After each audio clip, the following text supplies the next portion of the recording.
নমস্কার বন্ধুরা, আমার চ্যানেলে আপনাদেরকে স্বাগত জানাই। প্রচণ্ড গরম পড়েছে। এই গরমে নিজেকে ভালো রাখতে নিয়ম করে জল পান করুন এবং পশু পাখিদের জন্য একটু জল বারান্দায় বা ছাদে রেখে দিন। আজ আমি আপনাদেরকে সন্ধান দেবো একটি 500 বছর পুরনো মন্দিরের, যেটি আমাদের ডুমজুরের আশেপাশেই অবস্থিত। এই মন্দিরে 500 বছর ধরে পুজো করে আসা হচ্ছে একটা অশ্বত্থ গাছকে, এবং সেখানে কোনো দেবতার মূর্তি নেই।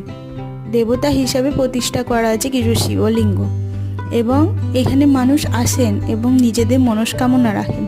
মনস্কামনা পূর্ণ হলে পুকুরে স্নান করে তারা এখানে এসে পুজো দিয়ে যান।